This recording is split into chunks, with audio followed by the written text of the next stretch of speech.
تاکہ ہوپ فلی آپ لوگ اچھے چل رہے ہوں گے، سب کچھ خیریت سے چل رہے ہوں گے۔ اچھا جی، اسائنمنٹ جو فال آف ڈھاکہ کا ملا ہوا ہے اس کو سمجھنے کے لیے یہ ویڈیو بنائی جا رہی ہے، اور آئی ہوپ کہ آپ کو جو ہے وہ فال آف ڈھاکہ کے سارے ریزنس پتہ چلیں گے۔ بیسکلی فال آف ڈھاکہ کو سکوت ڈھاکہ کہتے ہیں، جو کہ 16 دسمبر 1971 کو وقوع پذیر ہوا، جب آپ کا مشرقی پاکستان جو ہے اس کا نام تبدیل ہو گیا اور اس نے پاکستان سے اپنی علیحدگی اختیار کر لی، اور ایک نئے ملک کی حیثیت سے وہ دنیا کے نقشے پہ نمودار ہوا، جس کو آپ بنگلہ دیش کہتے ہیں۔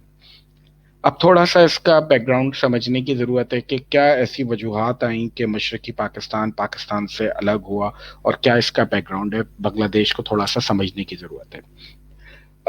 23 مارچ 1940 کو لاہور میں جب قرارداد پیش ہوئی، اس قرارداد کو پیش کرنے والا شخص جو تھا وہ ایک بنگالی تھا، جس سے پاکستان بنانے کی تجویز دی تھی۔ پاکستان 1947 میں بن گیا۔ پاکستان کے پہلے گورنر جنرل قائد اعظم محمد علی جناح تھے۔ قائد اعظم محمد علی جناح نے ڈھاکہ میں خطاب کرتے ہوئے اردو کو قومی زبان قرار دیا اور کہا کہ ایسٹ پاکستان اور ویسٹ پاکستان میں اردو زبان چلے گی۔ یہ وہ پہلا موقع تھا جب بنگلہ دیش کے جو لوگ تھے، مشرقی پاکستان کے پاکستانی، انہوں نے اعتراض کیا قائد اعظم کے اس فیصلے کے خلاف، اور انہوں نے کہا کہ ہم اپنے بچوں کو بنگلہ زبان کے علاوہ کوئی زبان نہیں سکھائیں گے، ہمیں بنگلہ زبان چاہیے۔ پھر سچویشن ایسی چلتی گئی کہ ملک میں کوئی بھی مارشل لا ایڈمنسٹریٹر آیا، کوئی بھی وزیر اعظم آ رہا ہے، کوئی بھی گورنر جنرل آ رہا ہے، وہ سب کچھ ویسٹ پاکستان سے، یعنی کہ مغربی پاکستان سے، موجودہ پاکستان سے آ رہا ہے، اور مشرقی پاکستان کے اندر ایک احساس محرومی آنے لگا، اور ان کو اس چیز کا احساس ہوا کہ ہم پہ رول آؤٹ جو ہے وہ یہاں سے افراد کر رہے ہیں، اور وہاں پہ ہمارے درمیان میں کوئی بھی چیز نہیں ہے۔ اس پوری محرومی کو یا اس پورے احساس کو سیاسی طور پہ اگر کسی نے اس کو فائدہ اٹھایا، اور ان ساری جو ڈفرینسز تھے مشرقی پاکستان اور مغربی پاکستان میں، ان کو ہوا دینے میں جو بنیادی کردار ادا کیا وہ بھارت نے کیا۔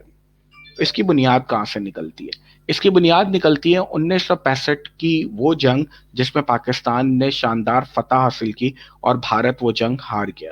بھارت نے جب جنگ ہارا اور 1967 کے اندر بھارت اور پاکستان کے درمیان میں معاہدہ ہو گیا، تو اس کے بعد جب انڈیا میں اندرا گاندھی کی حکومت آتی ہے، تو اندرا گاندھی ہر وہ سازش کرنا شروع کر دیتی ہیں کہ جغرافیائی سطح لحاظ سے مشرقی پاکستان اور مغربی پاکستان میں ایک گیپ ہے، اور ایک ہزاروں کلومیٹر کے درمیان میں گیپ کے درمیان میں جو ملک موجود ہے وہ بھارت موجود ہے۔ بھارت ابھی تک اکھنڈ بھارت کے نعرے سے باہر نہیں آیا تھا، اور بھارت جو ہے وہ اسٹل ابھی تک وہی یہ سوچ رہا تھا کہ کس طریقے سے ہم جو ہے وہ 65 کی جنگ کا بدلہ لیں۔ آخر کار مشرقی پاکستان کے اندر اس ٹائم پہ جو ایک پولیٹیکل موومنٹ چل رہی تھی، وہ شیخ مجیب الرحمان چلا رہے تھے، جو کہ ایک نیشنلسٹ آدمی تھا، اور وہ ٹوٹلی لوگوں کو بنگلہ لینگویج، بنگلہ زبان کی طرف جو ہے وہ لوگوں کو مائل کر رہا تھا، اور وہ لوگوں کو یہ ریئلائز کروا رہا تھا بار بار کہ جی مغربی پاکستان جو ہے وہ آپ کو بھائی بولتا ہے، لیکن وہ بھائی کی حیثیت نہیں رکھتا۔ سارے کے سارے اختیارات جو ہیں، ہم نے انگریزوں سے آزادی حاصل کی، لیکن اب ہم مغربی پاکستان کے لوگوں کے غلام بن چکے۔ اور یہ ساری کی ساری فیڈنگ میں انڈیا کا ایک بہت بنیادی کردار ہے۔ سب سے پہلے تو ہم ان جنرل کازز کی طرف چلتے ہیں، جو جنرل کازز وجوہات بنی ہے اس مشرقی پاکستان کے ٹوٹنے کا اور فال آف ڈھاکہ یعنی کہ سقوط ڈھاکہ ہونے کا۔ ہندو انفلوئنس بہت زیادہ تھا، کیونکہ بارڈر انڈیا سے ملے ہوئے تھے، انڈین کلچرل کا بھی امپیکٹ بہت زیادہ تھا، تو آٹومیٹکلی جو موجودہ بنگلہ دیش تھا اس کے اوپر بھارت کا اور انڈیا کا انفلوئنس پولیٹیکل، کلچرل اور ڈفرینٹ چیزوں میں انفلوئنس زیادہ تھا رادر دین ویسٹ پاکستان کا، کیونکہ ہم ہزاروں کلومیٹر دور بیٹھے ہوئے تھے۔ سیکنڈ تھنگ یہ تھی کہ پاکستان کے اندر جو مسلم لیگ تھی، جس نے پاکستان بنایا تھا، مغربی پاکستان اور مشرقی پاکستان، اس کا جو انفلوئنس تھا، اس کا جو پولیٹیکل سسٹم اور پولیٹیکل اورا تھا مشرقی پاکستان کے اوپر، وہ بہت زیادہ ویک تھا، اور لوگ جو ہیں وہ مسلم لیگ کو اچھا نہیں سمجھ رہے تھے، اور مشرقی پاکستان کے اندر وہ ایک ان پاپولر ترین جماعت ڈے بائی ڈے بڑھتی رہی تھی۔ تیسرا ایک ریزن یہ تھا کہ پاکستان کے اندر، پاکستان بننے کے بعد کوئی بھی کانسٹیٹیوشن مستقل نہیں بن سکا تھا، اور پاکستان میں بار بار جو ہے وہ مارشل لا ایڈمنسٹریٹرز آ کے رول آؤٹ کر رہے تھے، تو کانسٹیٹیوشن کی موجودگی نہیں تھی، کیونکہ اس سے پہلے 1956 اور 62 کے قوانین موجود تھے، لیکن وہ اتنے پاورفل قوانین نہیں تھے، اتنا پاورفل کانسٹیٹیوشن نہیں تھا جو مشرقی پاکستان کو کے جو پولیٹیکل عزائم تھے ان کا جواب دے سکے۔ چوتھی ایک پوائنٹ یہ تھا کہ مشرقی پاکستان کے لوگ جو ہیں وہ ہمیشہ پارلیمنٹری فارم آف گورنمنٹ، جس کے اندر وزیر اعظم کو بے تحاشا اختیارات ہوتے ہیں، وہ اس فارم آف گورنمنٹ کے، اس ڈیموکریٹک پروسیس کے حامی تھے۔ ان کے لیے پاکستان کے اندر موجود مارشل لا کی شکل یا کسی بھی قسم کا پریزیڈنشل فارم آف گورنمنٹ جو تھا وہ قابل قبول نہیں تھا۔ پھر ایک وجہ یہ بھی بنی کہ جب حالات بے تحاشا بڑھ گئے تو شیخ مجیب الرحمان نے اپنا ایک 6 نکاتی ایجنڈا پیش کیا تھا۔ 6 نکاتی ایجنڈا کے اندر فیڈرل کی پاور جو تھی وہ کم کر دی جا رہی تھی، اور فیڈرل کو کہا جا رہا تھا کہ خارجہ، دفاع اور جو خزانہ ہے یہ صرف آپ سنبھالیں، باقی ساری منسٹریز جو ہیں وہ ڈیزالو کر دیں، اور پاور جو ہے وہ گراس روٹ لیول کے اوپر چلی جائے۔ تو اگر 6 پوائنٹ ایجنڈا مان لیا جاتا شیخ مجیب الرحمان کا، تو شاید پاکستان جو ہے وہ بہت پہلے ہی ٹوٹ جاتا اور ٹوٹ کا شکار ہو جاتا۔ اسی لیے 6 پوائنٹ ایجنڈا، شیخ مجیب الرحمان اپنے 6 پوائنٹ ایجنڈا سے پیچھے ہٹنے کے لیے تیار نہیں تھا، اور جو رفت تھی بھٹو صاحب کے درمیان میں اور شیخ مجیب الرحمان کے درمیان میں، وہ ایک وجوہات بنی تھی۔ تیسری چیز یہ تھی کہ آپ کے پاس انٹرنیشنل کمیونٹی جو تھی وہ کسی بھی صورت میں ایک مضبوط پاکستان ان فارم آف مشرقی اور مغربی پاکستان نہیں دیکھنا چاہتی تھی، تو اس نے جو ہے وہ ہر لحاظ سے ایک رول پلے کیا کہ کسی بھی طریقے سے جو ہے وہ مشرقی پاکستان مغربی پاکستان سے ٹوٹ جائے، اور اس کے بعد وہ ایک نئے ملک کی حیثیت سے سامنے آ جائیں۔ اچھا جی، اب یہ سارے واقعوں کو سمرائز کر کے ہم اینڈنگ کی طرف لاتے ہیں کہ جی 70 کے اندر کیا ہوا۔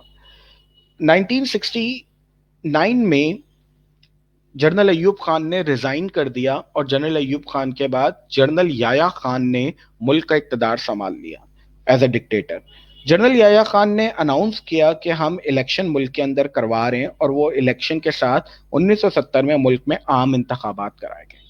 اب عام انتخابات میں مغربی پاکستان کے اندر جس پولیٹیکل پارٹی نے سب سے زیادہ سیٹیں جیتی وہ پاکستان پیپلز پارٹی یعنی کہ بھٹو صاحب کی پارٹی تھی، اور مشرقی پاکستان سے اگر جو جماعت نے سیٹس جیتی اور اگر کسی نے کلین سویپ کیا وہ شیخ مجیب الرحمان کی جماعت تھی، جس نے 162 سیٹیں بنگلہ دیش کی پارلیمنٹ کے مشرقی پاکستان سے ون کی تھی، اور وہ ٹوٹل سیٹیں 164 تھیں، اور 164 میں سے 162 سیٹیں شیخ مجیب الرحمان کے پاس تھی۔ اب یہاں پہ جو تھا وہ شیخ مجیب الرحمان اپنے آپ کو وزیر اعظم کے طور پہ دیکھ رہا تھا، لیکن بھٹو صاحب کی اور شیخ مجیب الرحمان کی پاور کے درمیان میں ایک بہت زبردست قسم کا کلیش چل رہا تھا، اور اس کلیش کا نتیجہ یہ نکلا کہ شیخ مجیب الرحمان کو اس چیز کا احساس ہو گیا کہ ہم الیکشن جیتنے کے باوجود میں اس ملک کا وزیر اعظم نہیں بن سکتا، تو بہتر یہ ہے کہ میں ایک سیپریٹ ملک لے لوں، ایک نیا ملک بنا لوں بنگلہ دیش، اور بنگلہ دیش کا میں وزیر اعظم بن جاؤں۔ آگے چلتے ہیں جی۔ 14% جو پاپولیشن تھی، کنٹرول تھا وہ ایسٹ پاکستان کے اوپر ہندو پاپولیشن کا تھا، اور لیکن وہ جو تھے وہ اٹ سیلف جو ہے وہ کافی زیادہ انفلوئنس میں تھے، اور کانگریس کے ساتھ بھی، نیشنل کانگریس کے ساتھ بھی، اور ڈفرینٹ جگہوں کے اوپر وہ کام کر رہے تھے۔ دین مسلم لیگ کا فیلئر میں آلریڈی آپ کو بتا چکا ہوں، سارے کازز کی ایکسپلینیشن ہے جو پہلے آپ کو دے چکا ہوں۔ مسلم لیگ جو ہے جب قائد اعظم نے نیشنل لینگویج کا کہا کہ اردو ہماری ایک نیشنل لینگویج ہوگی، تو آٹومیٹکلی بہت بڑا ایک مسئلہ تھا جو کہ اس میں چل رہا تھا۔ دوسرا ایک بہت بڑا مسئلہ تھا کہ بنگلہ دیش کے اندر غربت جو تھی وہ حد سے زیادہ تھی، اور بنگلہ دیش میں جو بھی فیکٹریز موجود تھی وہ فیکٹریز ویسٹ پاکستان کے مسلمانوں کی تھی. تو جو بنگالی لوگ تھے وہ صرف ایز اے مزدور کے طور پہ اس جگہ پہ کام کر رہے تھے. تو یہ بھی ایک بہت بڑا وجہ تھی جس کی وجہ سے جو گیپ ہوتا ہے امیر اور غریب کے درمیان میں وہ بھی ایک میٹر بنا تھا. کانسٹیٹیوشن ڈیلے ہو رہا تھا پاکستان کے اندر، اور انہوں نے بار بار جو ہے وہ کانسٹیٹیوشن کی بات کی تھی. انہوں نے بار بار کہا تھا کہ ہمیں جو ہے وہ ایک مستقل قانون چاہیے، ایک کمپلیٹ کانسٹیٹیوشن چاہیے جس کانسٹیٹیوشن کے تھرو ہم جو ہے وہ کاموں کو بڑھا سکیں، کاموں کو چلا سکیں. تو وہ کانسٹیٹیوشن جو ہے وہ آپ کی اسمبلی دینے میں ناکام رہی تھی. فیڈرل ہونی چاہیے، پارلیمنٹری فارم آف گورنمنٹ، یہ شیخ مجیب الرحمان کی ڈیمانڈ تھی. جبکہ پاکستان میں بار بار جو ہے وہ پریزیڈینشیل فارم آف گورنمنٹ جس کے اندر مکمل پاور جو تھی وہ ایک ڈکٹیٹر کے ہاتھ میں تھی وہ دی جا رہی تھی. تو آٹومیٹکلی یہ ایک پرابلم تھا. ٹو سیپریٹ کرنسیز ہونی چاہیے، ایچ کرنسی دونوں ملکوں میں چلے. فیڈرل گورنمنٹ جو ہے وہ صرف اور صرف فارن خارجہ کو، اور جو دفاع ہے اس کو فیڈرل گورنمنٹ دیکھے، باقی ساری چیزیں اپنی ہوئی. یہ شیخ مجیب الرحمان کے 6 پوائنٹ ایجنڈا تھے جس کے اوپر آپ کو پہلے بھی بتایا گیا تھا. جی اب 1971 آ جاتا ہے جی.